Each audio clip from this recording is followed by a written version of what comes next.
Hello and welcome back to the Medigap Show, your ultimate source for everything Medicare. I'm Holly Cohen, a licensed agent and founder of MedigapCares.org. And by the way, don't mess with my Medicare.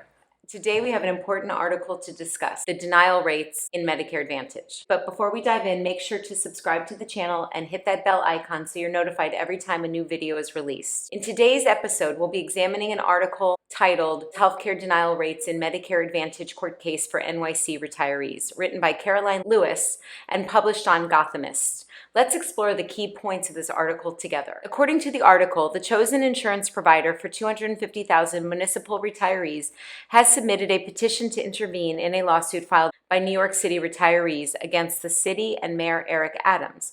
The retirees are opposing the switch from traditional Medicare to Medicare Advantage. Rick Frommeyer, Senior Vice President of the insurers Group Retiree Solutions, states that the low number of retirees opting out of the new Medicare Advantage plan indicates their satisfaction with the offered benefits. However, Marianne Pizzatola, president of the NYC Organization of Public Service Retirees, believes retirees have not been given viable alternatives. According to the article, the insurer claims that out of more than 82 million claims under its Medicare Advantage plans last year, only 3.4% required prior approval. 0.49% were denied. It's important to note that this still amounts to at least 401,000 denied claims. The insurer asserts that their denial rates for New York City government retirees will be even lower. Barbara Caress, a health policy expert, acknowledges the numbers provided by the insurer, but raises concern about doctors not seeking prior approval for services that they assume will be denied under Medicare Advantage. She questions whether the insurer ultimately denies more expensive services rather than those that are truly unnecessary. Insurer reveals healthcare denial rates in Medicare Advantage court case for NYC retirees. Withholding medical care is deadly. You see, she's holding up the sign. The insurance provider chosen to survey healthcare switch for 250,000 municipal retirees now wants a chance to defend the plan in court. The company submitted a petition Tuesday to intervene in a lawsuit that the New York City retirees filed against the city and Mayor Eric Adams in Manhattan Supreme Court last month. The lawsuit is the second attempt by city government retirees to block the Adams administration's effort to switch them from traditional Medicare to a privatized version of the healthcare plan called Medicare Advantage. In the materials submitted to the court, the insurer outlines what it views as the merits of the new health plan and efforts to educate retirees about changes underway. Documents shared with Gothamist also showed that as of June 6th, only 979 municipal retirees and dependents had opted out of the new Medicare Advantage plan. Members who opt out can either enroll in another alternative city plan known as HIP VIP or decline city coverage altogether and enroll in traditional Medicare independently, but they will lose city-funded benefits and have to pay for any supplemental coverage themselves. The low number of opt-outs indicates that despite the noise about Medicare Advantage plans, retirees overwhelmingly like what they see in our plan, according to Rick Frommeyer, Senior Vice President of the insurer's Group Retiree Solutions. But Marianne Pizzatola, a retired FDNY worker who serves as president of the NYC Organization of Public Service Retirees, said that's because they weren't given any good alternatives. The only people that would be willing to waive their city health benefits and all their reimbursements are high earners, Pizzatola said.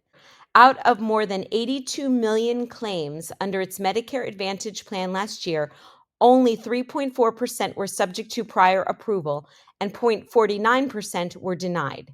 New York City Comptroller declined to register the city's contract with the insurer last week, citing the ongoing lawsuit. I'm seriously concerned about the privatization of Medicare plans, overbilling by insurance companies, and barriers to care under Medicare Advantage, Landers said in a statement at the time. Landers stated that the decision was based purely on procedural concerns, but his office told Gothamist this week that the mayor could override the move. 9 retired city workers filed the lawsuit along with the NYC Organization of Public Service Retirees, a group that formed to fight the Medicare Advantage shift.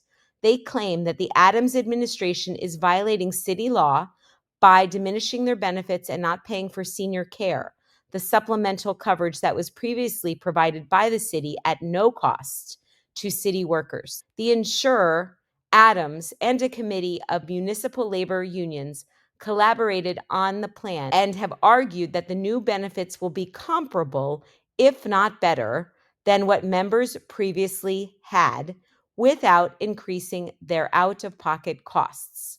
Plus, the plan is designed to save the city an estimated $600 million a year on health benefits, thanks to federal funding available for Medicare Advantage plans.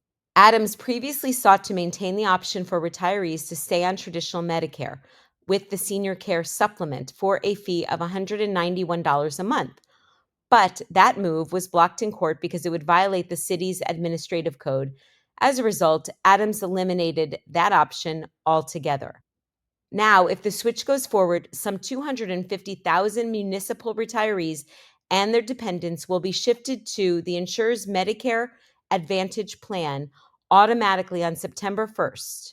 June 30th is the deadline for opting out, and another window will not arrive until the next year's enrollment period.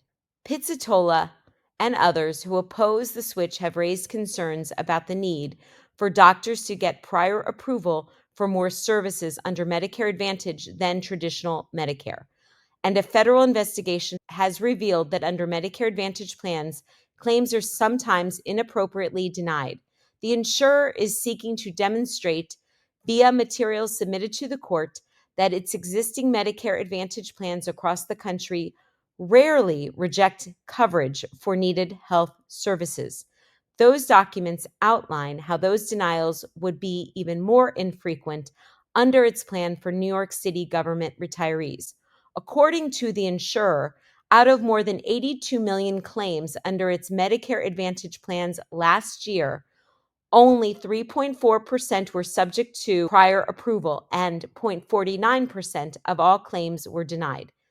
That still amounts to at least 401,000 claims denied. Based on those figures, the insurer rejected about 14.4% of the claims that were submitted for prior approval. In 2021, the company's Medicare Advantage plans either partially or fully denied about 12% of requests for prior approval, tied for the highest denial rate of major insurance companies studied by the health policy nonprofit KFF, which is Kaiser Family Foundation.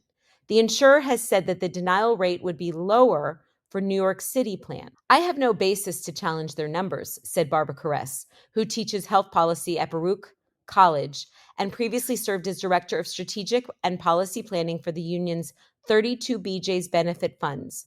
But she said the numbers don't capture the phenomenon of doctors not bothering to seek prior approval for medical services they assume will be rejected under Medicare Advantage. Caress said she would be curious whether the insurer ultimately denies services that are more expensive as opposed to procedures that are truly not recommended or deemed unnecessary. Caress said it will be necessary to review how people use their health benefits in the first year of the Medicare Advantage plan if it goes through. That wraps up our discussion on this article. To read the full piece and gain a deeper understanding of the issues at hand, I did include the link to the article in my description below this video. Remember to visit medigapcares.org for additional resources regarding Medicare. And don't forget to subscribe to our channel to receive timely updates and valuable insights on Medicare. And thank you for watching, and we'll see you in the next episode of the Medigap Show. Be well.